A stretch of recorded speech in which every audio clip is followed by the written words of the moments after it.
ایک شخص تھا, اس نے امام مسجد کو اپنے گھر میں دعوت دی کھانے کی. جب اس نے گھر میں دعوت دی کھانے کی, امام صاحب کھانا کھا کے چلے گئے.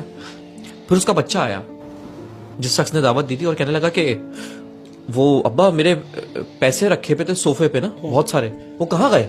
تو اس کا باپ نے بولا بیٹا یہاں تو کوئی نہیں ہے, یہاں تو امام صاحب آئے تھے. تو اس بچے نے بولا کہ امام صاحب نے پیسے چرا لیے. اس کے باپ نے بولا کیا ہو گیا یار, وہ مسجد کا امام ہے, وہ ایسی حرکت کر ہی نہیں سکتے, اور میں ان سے پوچھوں گا بھی نہیں, مجھے شرم آئی ان سے پوچھتے ہوئے. بچہ پھر بھول جاتا ہے. پھر ایک سال بعد وہ پھر اسی امام مسجد کی دعوت کرتے ہیں. تو باپ ادھر ادھر ہوتا ہے, لیکن بچہ تو بچہ ہوتا ہے. بچہ امام صاحب سے پوچھ لیتا ہے. وہ کہتا ہے کہ امام صاحب برا نہیں مانیے گا, جب پچھلے سال آپ دعوت پہ آئے تھے تو میرے صوفے پہ بہت سارے پیسے پڑے ہوئے تھے, آپ کے جانے کے بعد وہ پیسے مجھے ملے نہیں.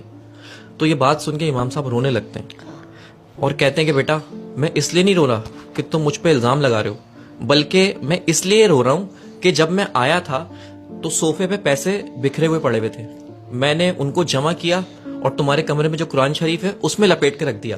میں نے سوچا کہ قرآن تو انسان روز ہی کھولتا ہے, اس کو پیسے وہاں سے مل جائیں گے, لیکن میں اس بات پہ رو رہا ہوں کہ پورا 1 سال ہو گیا اور تم نے قرآن کھول کے نہیں دیکھا, اور جب بچہ قرآن شریف کھول کے دیکھتا ہے تو وہ پیسے اسی میں ہوتے.